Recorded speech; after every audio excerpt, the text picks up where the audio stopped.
All right, welcome to the book club. I'm Dylan, here with the rapper turned actor turned podcaster, Keith. What's up, buddy? Is that right? Are those my qualifications? Yeah, I remember you. Present rapper? We also have a special guest for his third time around, I want to say. The real head of IT, Magic. What's up, buddy? You gotta understand, I do what I do for the good of the podcast. Anyway.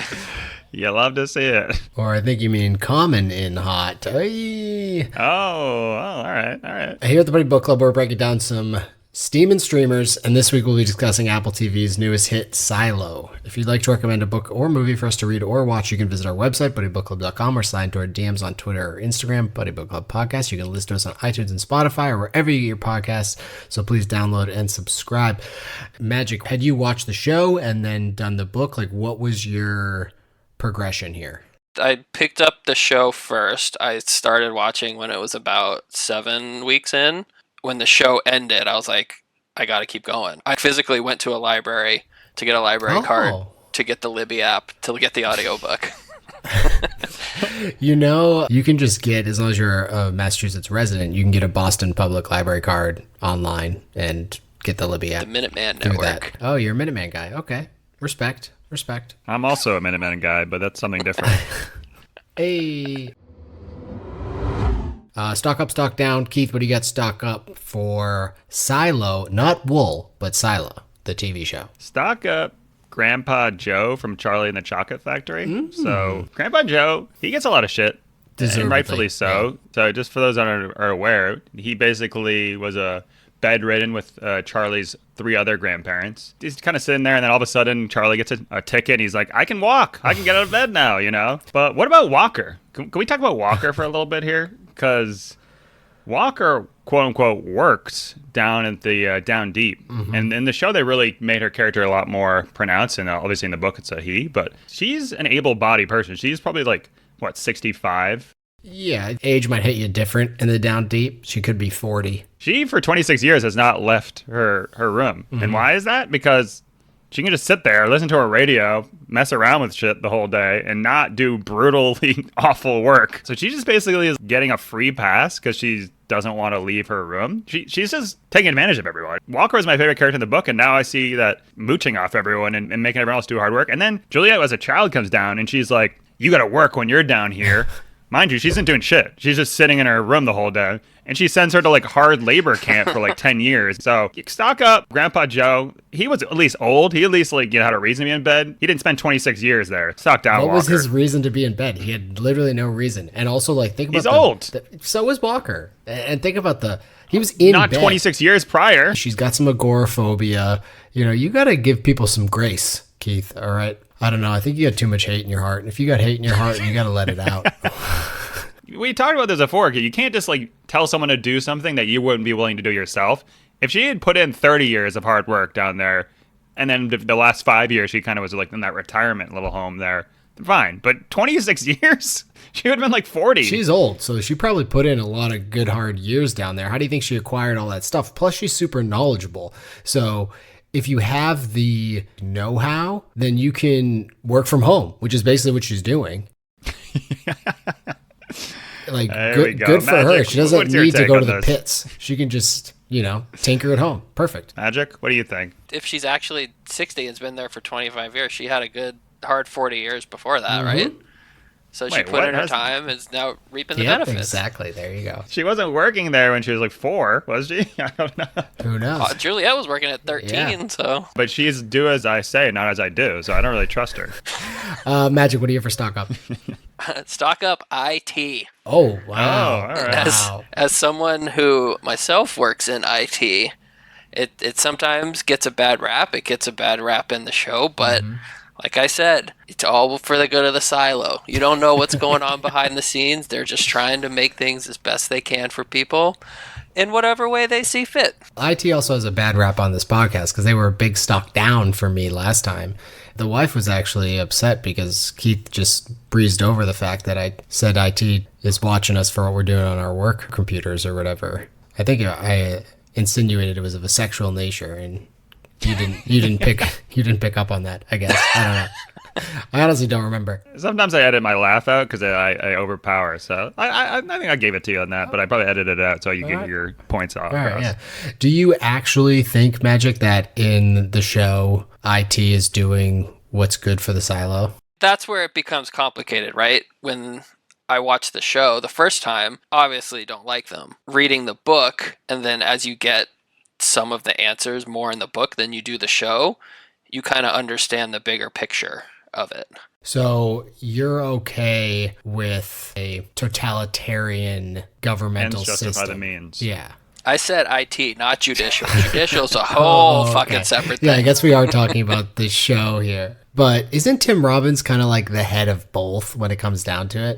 Like there's no separation of powers here. The judge, whatever her name is, I forget, is just kind of like a figurehead. Yeah, like she doesn't actually do anything.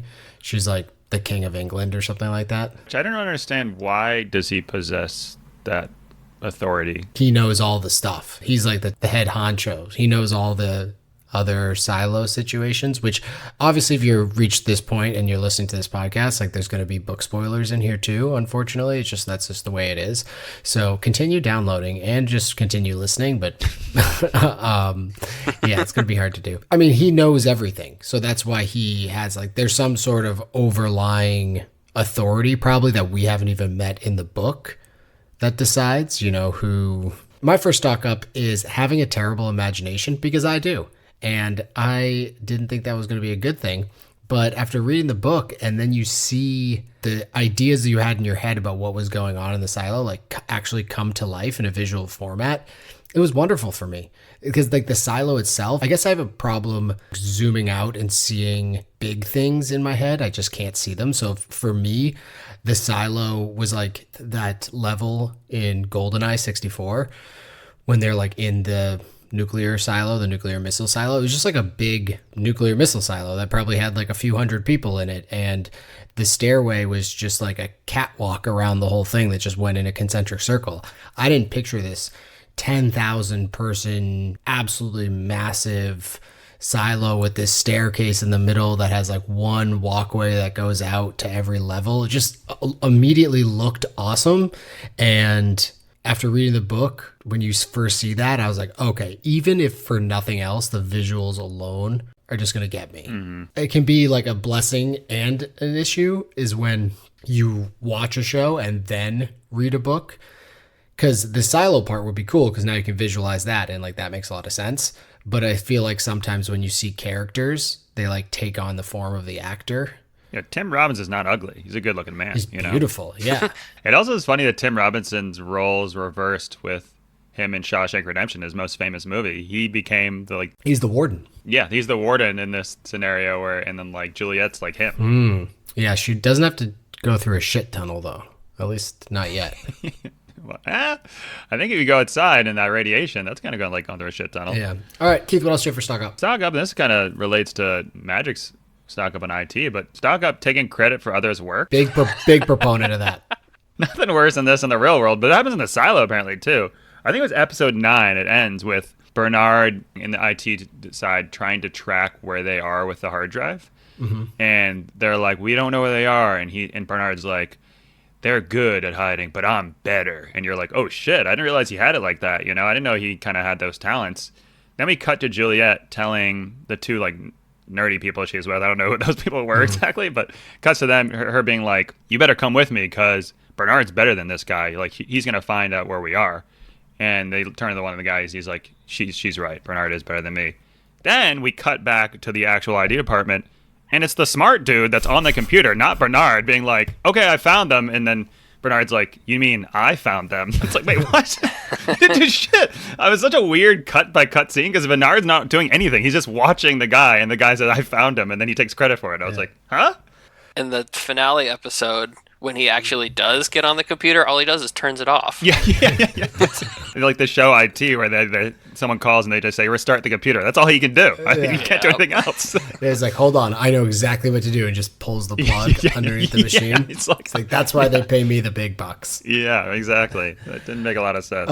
Magic, did you have another stock up? I did. Kind of another departmental stock up, but engineering, especially of the silo itself, how that thing has still functioned like from a structural standpoint. I don't know in the show if they had said how long it's been there, but it seems like it's been a while, and they have to fix the generator to keep things going, and then like I don't know like when things break, but nothing ever seemed like worn down in the show. It all seemed like to be in perfectly working order. That ties in with one of my stock ups, which was a good wrench, because it seems like at least early on in the season, everyone was like, we need Juliet, like something's happening, we need Juliet. Knox, who's her boss, is just standing in the control room, dick in his hands, has no idea what's going on. He's like, I can't do anything without Juliet. It's like, you're her boss, like you should probably know how to handle stuff. And so Juliet comes running in, grabs a wrench, goes into the generator, comes out like 2 seconds later and is like, don't worry everyone, it's all fixed. So she just needed a wrench, went in there and tightened a nut, and everyone's like, oh, thank God. Like, thank God we have Juliet here so she knows what's going on. You know, she didn't really do much. Like the fact that no one else knows anything, it was actually, I think engineer is kind of a stock down. Like Juliet's the only one that can handle a wrench in this whole place. It's concerning for the integrity of the entire silo. Well, also, wouldn't recycling be way more important just because you can't recreate metals, right? All the metal they have is there. That's it. They're just like throwing stuff down that chute. You may need to like kind of preserve some of this resources. You don't have any more to use, right? I'm actually kind of surprised. I didn't even include it because I assumed you were going to have it for stock up, but was recycling, because you're a big proponent that recycling doesn't exist in this world. So I just assumed that you would be super happy that recycling is actually doing something in a completely fictional world. I think recycling exists as long as there's a free market that says it exists. That's my theory, kid. Don't even know what that means. If you go to a metal scrap facility, right? Mm-hmm. Yeah. That's not the government. That's a free market that is taking in things and recycling them. Yeah, I got you. There's been plenty of articles now out there that are saying, yeah, recycling is actually bad. It's not like good for the environment. I just saw a clip on Instagram where some guys like, the worst thing you can do is recycle, because they literally take that, they send it off to like poorer countries, and then they basically pollute their rivers with it, all the plastic. You're welcome. I didn't recycle. I'm with you on real recycling being fake. I mean, on the plastic that you quote unquote recycle, there's like numbers on it. When everyone sees the recycling symbol and they're like, oh, it's recyclable, but actually only I think 1 and 2 are recyclable. The rest are trash, and people throw everything into their recycling. And then once it gets into that recycling truck, it really just gets like shipped off to a landfill in China. So yeah, not ideal. But stock up for the recycling. You think that with the recycling though, they'd be able to fabricate a fan blade, because when they take that whole generator apart, they're like hammering this fan blade that's totally bent out of, like, there's no way you're going to get that thing back in the 15 minutes. And they're just like, how much longer? It's like, wouldn't you have just fabricated a new one so you could just plug and play? It really didn't make any sense. I don't know. I didn't think they knew what the problem was though until they opened it up. The generator was just this giant spinning thing that has a bunch of fans in it. You just think that you'd have pieces prepared. Could be this, it could be that. We only have 20 minutes. Let's be ready for all the things. That's what Walker was working on. As opposed to somebody just like taking an angle grinder to this giant fan blade that's just beating the shit out and be like, oh yeah, this will take me 15 minutes to fix. Like, what the fuck? Well, the biggest dude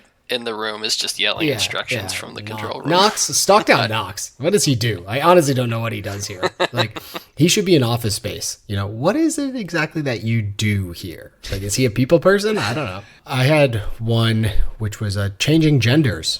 Jesus Christ. What's wrong with that? No. Stock's already way high. You know, we support all gender changings, and especially Kid's when been listening to Chappelle a lot.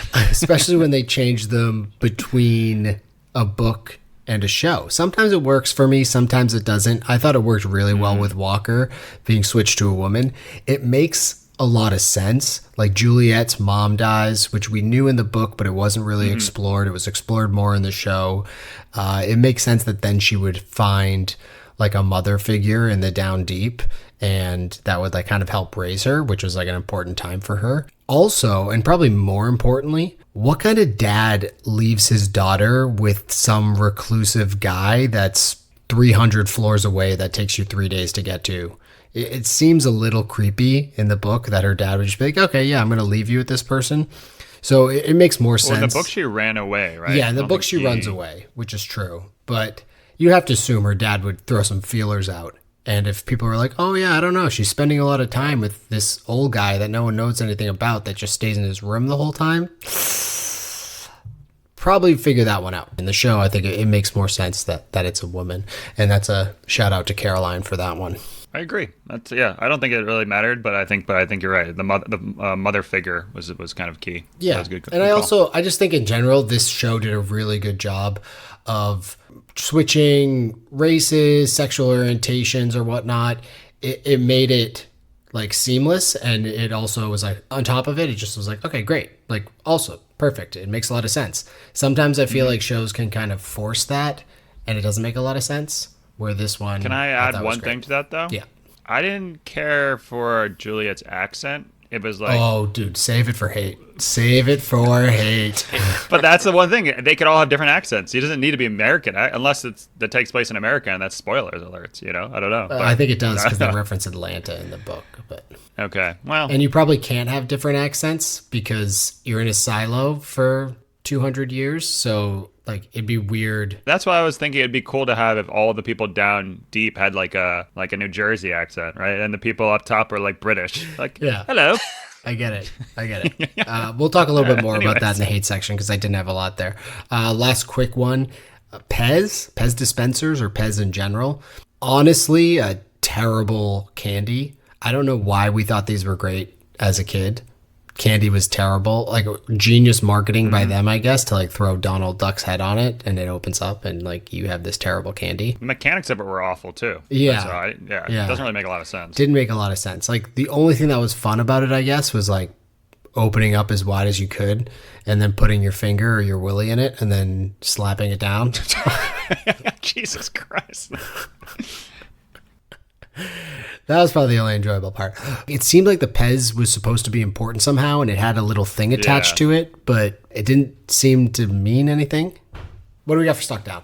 Pez is my stock down. I the opposite direction. It plays a vital role in the book, like you mentioned, but it's not even a top 100 relic, in my opinion. If I just like think about popular toys when we were a kid, I can name 10 that are better. I was thinking you could have had, that ankle jump rope thing? How fucking weird was that, Skip It? Right? Yeah, Skip It. Devil sticks. You remember those? I do. Those... Imagine if they found these and were like, what? These are so stupid. Tamagotchis, Furbies, Tickle Me Elmos. I think the better thing would have just been a pack of baseball cards. How fucking crazy would that to be? Be like, what is baseball? What's HR? What's these numbers are on this? You just have no idea what any of this is. That would be way cooler. Pez, stupid. Stock down. Yeah. What would you guys think would be the coolest relics that you could find? Probably like the 1970s Playboy collection. Well, that I think is probably happening in the silo though. People are taking. Oh, I guess they can't take photos. Can't take photos. I guess people IT's watching that stuff, right, Magic? We're always watching, babe. Yeah, I guess. I think baseball cards is a really good one. Maybe some sort of like Monopoly, like the board game, because you'd be kind of confused. Like, what is park? They're like Park Place. Yeah. Like, what is a railroad? Like, what does that mean? Yeah, good point. In the book, everyone's allowed to have kids' books. Like, that wasn't a big deal. Where in the show, it's a huge deal that someone found a kid's book or a book in general, right? Because, in the book, too, it's like they just think they're like mythical creatures. But it was either Sheriff Holston or like Juliet or someone was able to figure out evolution by just looking at kids' books. She was like, oh, it makes sense. They have 4 legs and noses. Like, we have those too. Like, I could see how we came from them. We don't believe in evolution on this podcast. Oh, right. I forgot about that. Go on. Yeah. No, it was an interesting wrinkle in the show to have them, like, not have access to any of that stuff. But I think that honestly makes a lot of sense, too. Like, I'm cool with it either way. Magic, what did you have for stock down? I mean, tying directly into that antiquing. Like we said in the book, you seem like you were allowed to have some certain things, and here it's like anything you have, it's like, all right, your life's on the line now. Pez dispenser, you're probably gonna die for that. So, and these people that are trading in it, what's the point, right? Like, what good is that gonna do you? Unless you're gonna snap your willy in that Pez dispenser, then what's the point of having it? Kid really like that. Yeah, it does. None of it makes a lot of sense. I mean, I guess having that book, that like Atlanta sights and whatever of Atlanta, that I feel like would be valuable just because it'd be amazing to like look through that. But like a Pez dispenser that has Elvis's head on it or whatever it's going to be, like, I wouldn't want to hold on to that. Are you insinuating that I was having Elvis bite down on my willy? Nope, but now we are. My first stock down is OSHA. Some of you might be familiar with that in a workplace setting. But I guess we don't really need it in the Down Deep. I talked about the whole generator scene, which was honestly my least favorite part of this whole series. And I thought the series was very good. Just it made no sense. They go up into like 3 stories up into this generator on these like swings that it looks like they just put together. Why didn't they have like harnesses? Why weren't like people on belay just in case someone falls, you can catch them? It didn't make a lot of sense whatsoever. And then Juliet going down and using the hose on the reactor part or whatever was happening where it was closed. Once again, 0 sense made. For starters, the most obvious is if that thing was going to heat up and it was going to save you time, why wouldn't you just start by putting a hose on it? Why let it get to max capacity and then put a hose on it? Doesn't make any sense. And then additionally, if we're actually talking about the real world, that thing's super duper hot. The second you put water on it and that steam comes off, your skin's falling off your face. A nice hot tub in there. Yeah, your skin's that's falling what off I thought. your I was face. like, the water would be really hot. The water would be so hot, like volcanic hot. She would just melt into goo in there, but instead she's just like able to swim around. Really dumb. Logically, it makes no sense. I know they were doing it for a tense situation, but it was like, obviously she's not going to die because this is all the fakest thing I've ever seen. So if OSHA was there, they wouldn't support it, and I guess we don't need them. All right, same with fair. Did you finish stock down, Keith? My last one was Salem Witch Trials stock down. So I visited Salem, actually, Massachusetts, last year for a wedding. Did the ghost tour. They talked about the whole becoming a witch thing. And so it turns out, for those that are not aware of it, basically you could just be like, that person's a witch, and they would be like, all right, get him, go get him. Like, that person's a witch. And it wasn't just women, it was men and women. And they basically, the reason they said they did it is like, it was preemptive strikes. So people be like, shit, that person I think is going to call me a witch because like they've like they're a competing business. So they'd be like, that person's a witch. And then everyone would be like, get him. Really smart, actually. And at least they did have some sort of like, okay, we got to prove it. Or there's some rationale for why. Like a lot of people got accused and never were killed. But wasn't it like drown them? And if they don't come up, then it's like our bad. That might have been some of the, it might have been. But in this, we're kind of, and you always think that's so terrible. But then we have Silo. The guy that just got arrested is like, yeah, she said she wanted to go outside, and they're like, case closed, let's get him. Let's go kill her. It's like, that's all you have to do? Yeah. Like, wouldn't you just everyone would be doing that constantly? You have to have like 2 people that just confirm it. And the problem too is Sims. Why was he out of prison? That really bugged me. She had just arrested him. The scene before, he's talking to the guards, and he's like, even though he's a clerk and he's supposed to be just a clerk, and he's had the whole story about being a janitor, just a janitor. All the people are scared of him. I'm like, so you're not a clerk. Everyone knows that you're not and then the next scene, he's out of jail. He was talking to the guards in the jail, and then the next scene, he's out and accusing her. So I was like, wait, what? Yeah, they didn't Does show that make any how sense? he got out. It does make sense. I think you had to like draw your own conclusions as to how he got out, but it still doesn't make any sense because he was asking them for something. What was he asking for? Yeah, a phone call or something like that. He was like calling my wife. They're like, no, we can't. But then he's out. So it's like, wait, you can't get a phone call, but all of a sudden you're out? Yeah, and then you're just like, the person that accused me is the person I just arrested. It's like, no qualms there. No conflict of interest in any way there. So Yeah, like I don't if know. I was a kid on the Salem playground, witches were better than this. if I was a kid on the playground and like someone beat me in a foot race, I'd be like, nah, that kid said he wanted to go out. Simple as that. Yeah. He was trying to run All really right. fast to get out of here, he told Yeah. me. I don't know, it's weird. It does seem like you can just say that person said it. And it's like, oh, well, do we need a trial? Like, nah, I don't. And also, like, what would a trial consist of? Someone would be like, I didn't say it. They'd be like, you did. It'd be like, well, Yeah. he says you did. Case closed. So, case closed. Well, who was there? Well, it was just the 2 of us. Yeah. So I guess it's 1-to-1. I'm with you there. Magic, do you have any other stock down? While we're calling out public organizations, stock down PETA.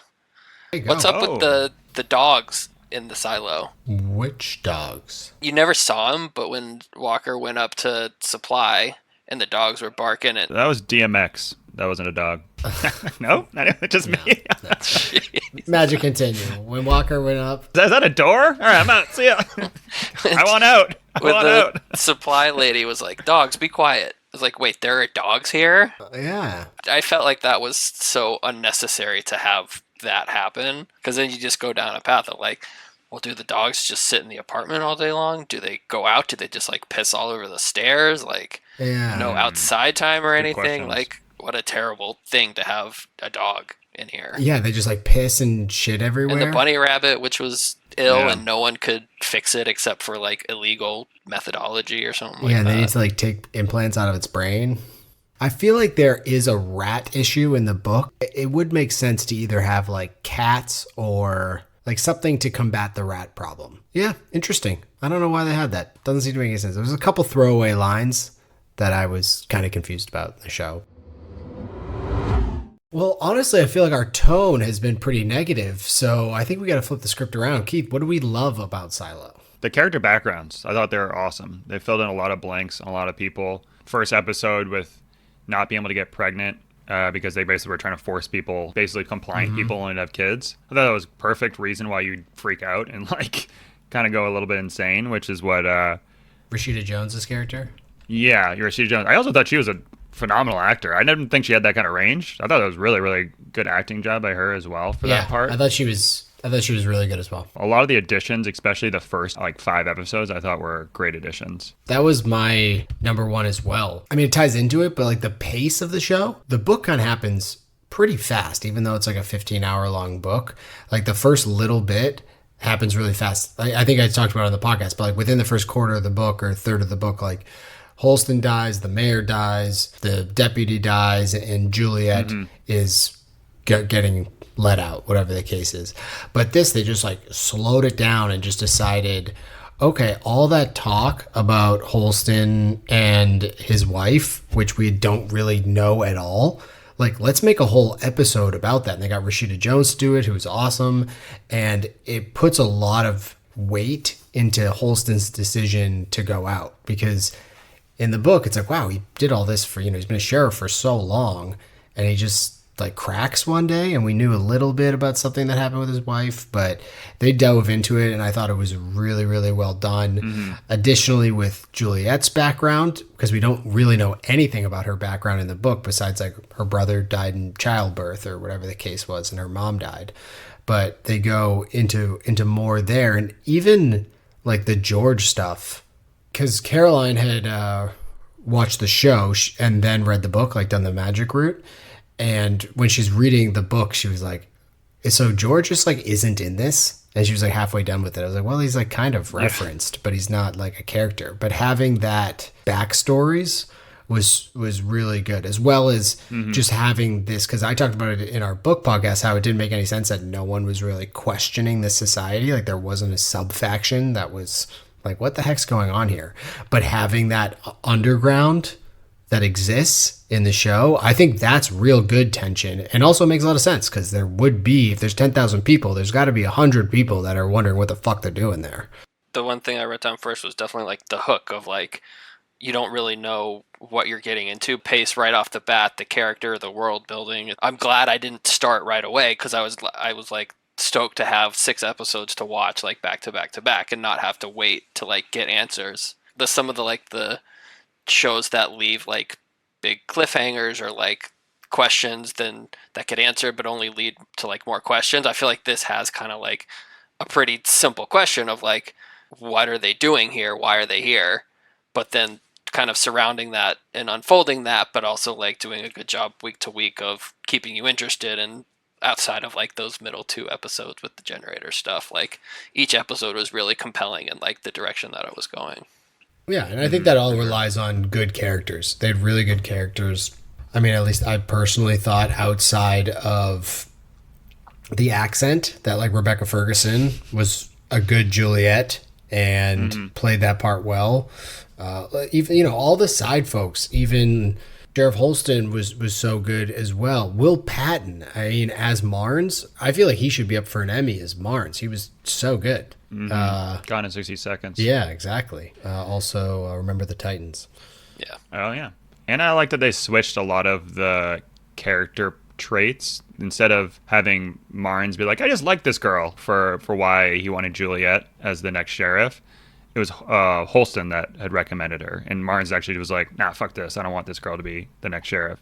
I thought that was actually a good switch. I thought that was made sense. In the book, it was just like, oh, she helped me on a case and she was really smart. I was like, wait, what? Where here, oh, there's a purpose behind it. Holston had a bigger plan and Marnes was like, oh, fuck that. Like, why are we having this random person? So Yeah. I dug it.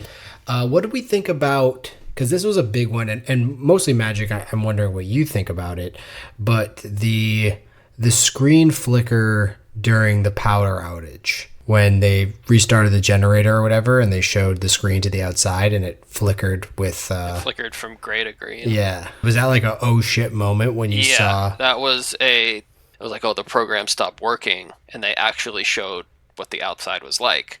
So in real time, you're taking what the characters are saying at face value, like especially from Allison and Holston's thing in the beginning of like, it's safe out there, they're lying to us from the screen. Then you see that and you're like, you want to believe that's true, right? Because you're really invested in their character, like we felt good enough to go out and you're like, oh, I saw that, like they were totally right. Having read the book, it was like whatever to me, and it also wouldn't make any sense because in the book it's like the display in the helmet is what tells you it's green.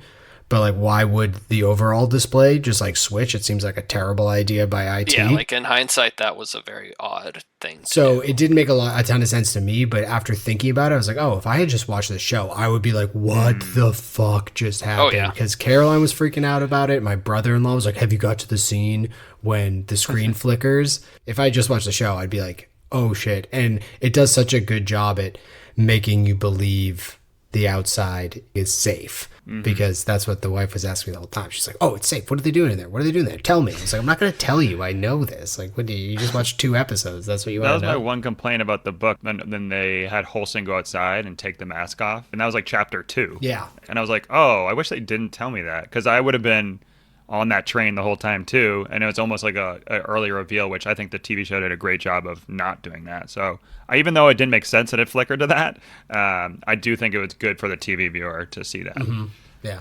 When Holston goes out was at the first or second episode. You think he's figured it out. He goes out. He starts to stumble. He's taking off his helmet. Like, oh, he gets it. They're poisoning him through his helmet. Yeah. So like then you get that moment of hope there, and then he takes off his helmet, and then it gets worse. Or even then, people still thought, oh, it's poison from the suit that eventually just killed him. Right. Like, it didn't have necessarily anything to do with the outside. I think the last thing I loved about it was usually when you read a book and then watch the show or a movie, whatever the case is, show or movie didn't do a good job of adapting the book. Like a Harry Potter, anything besides 1 and 3, they just cut so much stuff. It's like, oh, like there's so much more meat on there that they didn't get to.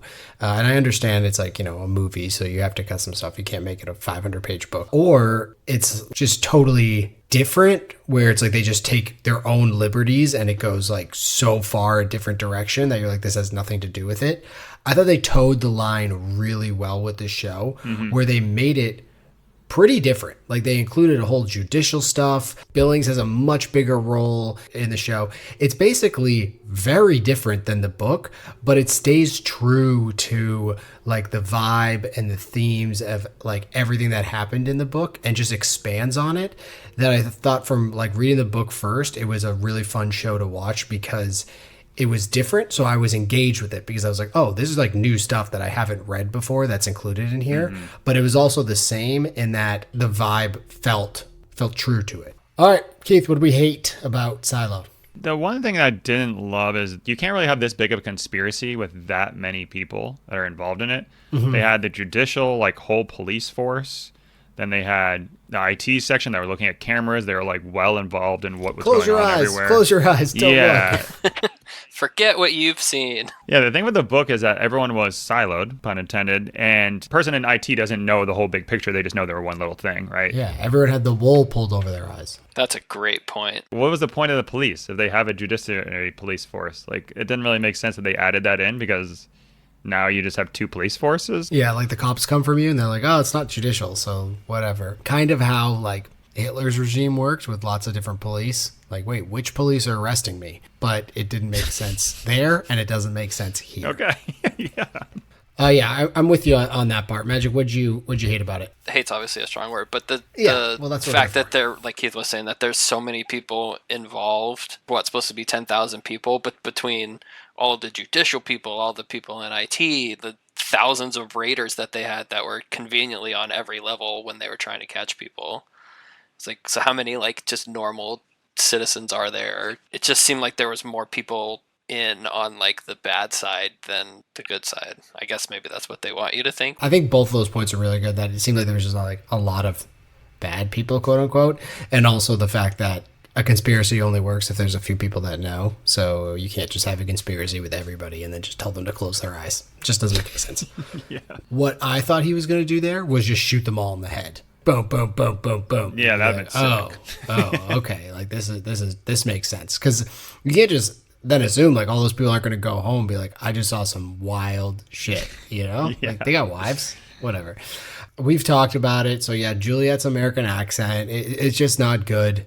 It was like half her sentences were kind of in English, and then half her sentence were definitely in a British accent, and then the third half were in this gobbledygook mix. It was very confusing. She's Swedish in real life. Yeah, I think she's Swedish, but I think she has a British accent. Yeah, whatever. So the third half was in a Swedish accent. That's the gobbledygook. And I thought she was good too, unfortunately. Like, I think she's super good in the Dune movie. I don't know if they did a different actress or just have everyone in the Down Deep have a British accent. You know what I mean? Just be like, she's so good that we're all these other people that don't do anything, they're all going to have British accents because she does. Honestly, it didn't work for me, and it like took me out of scenes sometimes when she was talking. Yeah. I guess, what did we think about the creation of Judicial? Because it was not even in the book at all, and it's a huge part of the show. So did we like Judicial? Did we not like? They made it for like the twist element of like, no, it's actually IT running things, which I thought was a good reveal. Yeah. The other problem I had too was just the cameras in general. Like it took it away again from being like one person knows all and he's doing it for the benefit of the silo in order to protect everyone from going outside, to we're going to watch everyone. This is 1984. We're going to control everyone. It became like one of those dystopians versus like if you have all those cameras and you have tons of information, where the whole point of the book is there's supposed to be no information. Yeah, I thought the book made a lot more sense when it was just like whispers, you know, like they have spies Right. everywhere. Like that makes a lot of sense. Like they know what's going on because they have, you know, little birds all over the place.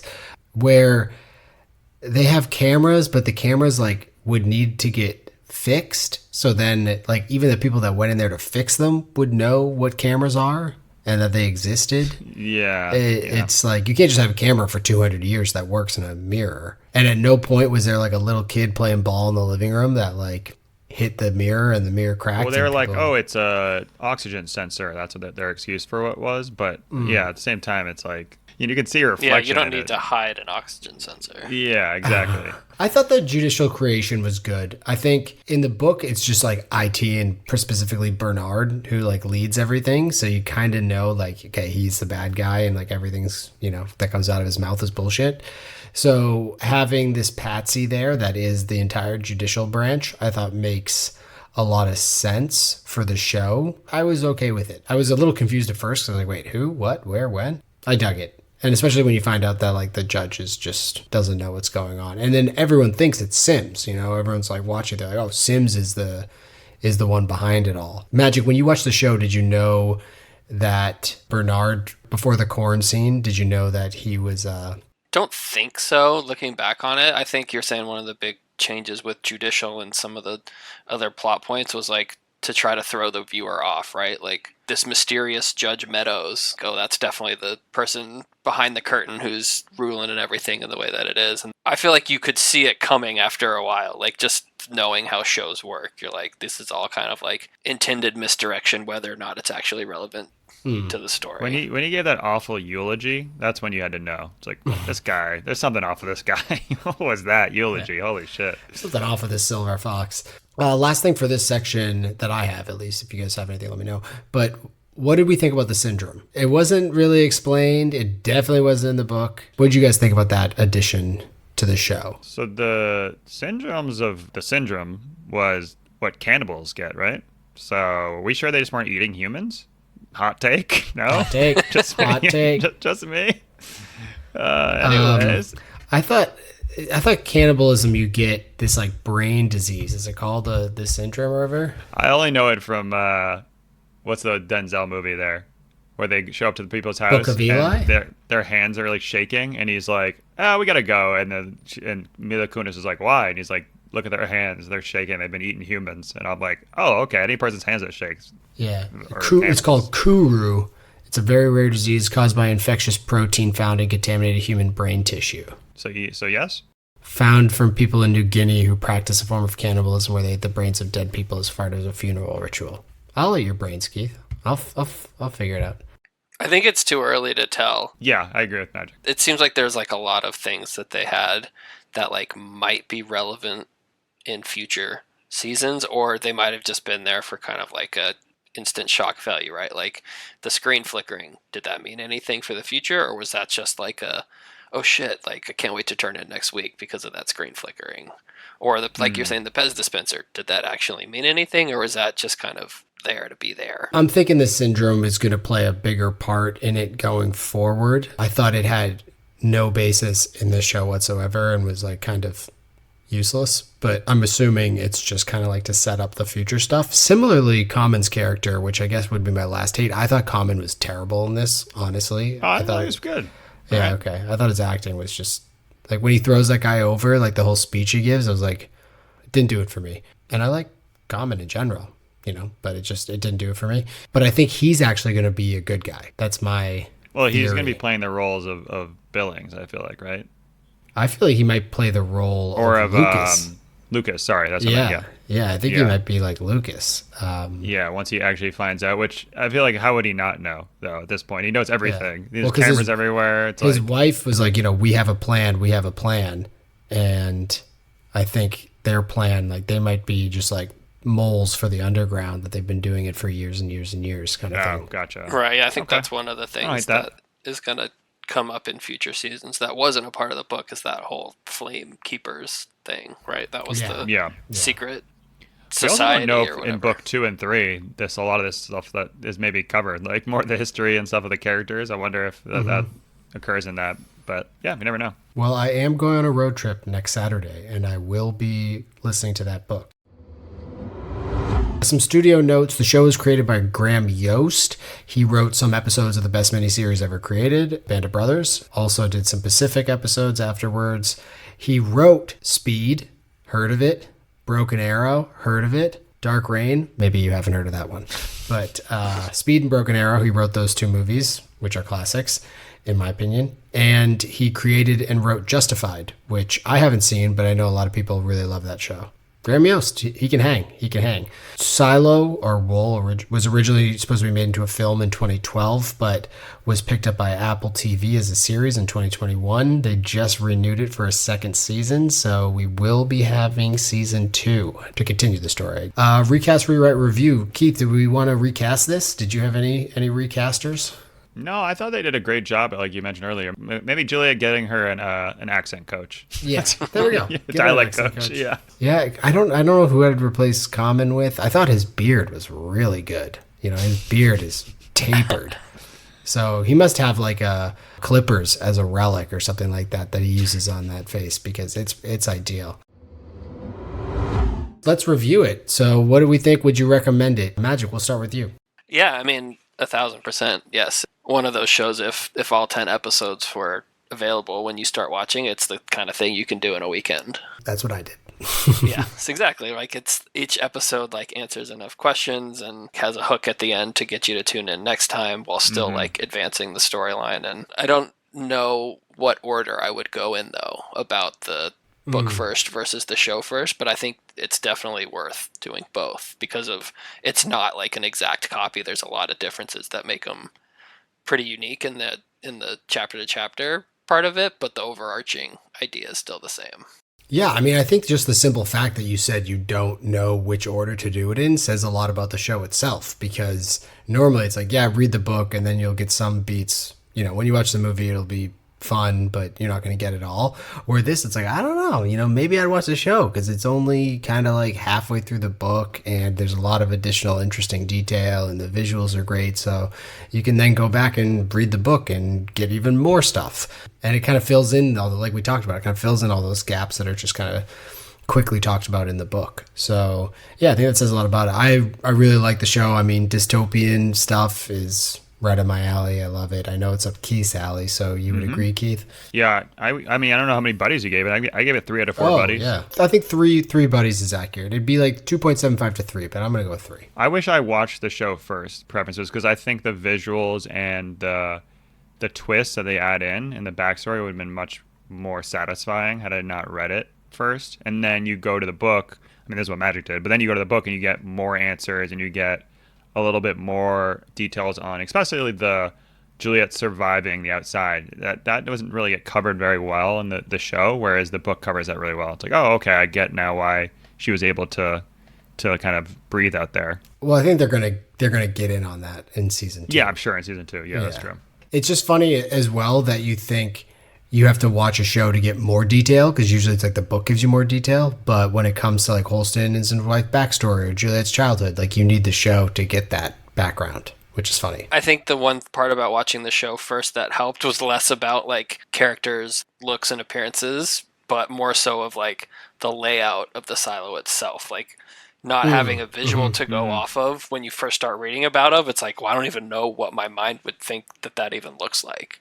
But having that as kind of a reference of like floor to floor and how people get around and like understanding that there really only is one way up and one way down was helpful. Yeah, and the actual floor layouts, I was like, oh shoot, like this makes a lot of sense where they're just like everyone's stacked on top of each other. It almost felt like a Star Wars world, like the individual floors, like a city in Star Wars, where it's just like a lot of steam coming out, like tons of doors that you don't know where they go, alleyways, but it's all metal. It was fun, and I think that helps with the visualization. Keith, that's just a quick, because you said earlier that they can't make any more metal, but you can get sent to the mines, which is where they get iron ore. So you can definitely get iron, that's for sure. Maybe they're in, what countries have iron They're in ore? Atlanta. That's why they have Georgia known for having? Yeah, I don't know. Moving to the country, gonna name you a lot of peaches. You know what peaches are. That's what I said when Caroline was listening to it the other day. She goes, no, they're just peaches. That's for a different podcast. No. Yeah. Research that on your work. Magic better not be listening in with his IT badges. Yeah. All right, Keith. Magic, thanks for joining us as always. It was a blast. And Keith, what do we have coming up next on the BBC? We got Rage of Dragons by Evan Winter. Magic, pick that book up. Oh my God. So good. Great. Okay, cool. So we'll have Rage of Dragons out to you hopefully soon if Keith can get his ears working. And Magic, we hope to have you on again. I think you're our number 1 person at this point. I think you've exceeded the most guest appearances. Yes. Love it. All right. Well, it was fun, and I'll catch you guys for Rage of Dragons. I'll be sure to listen. Number 1 podcast. All right. Bye now. Bye now.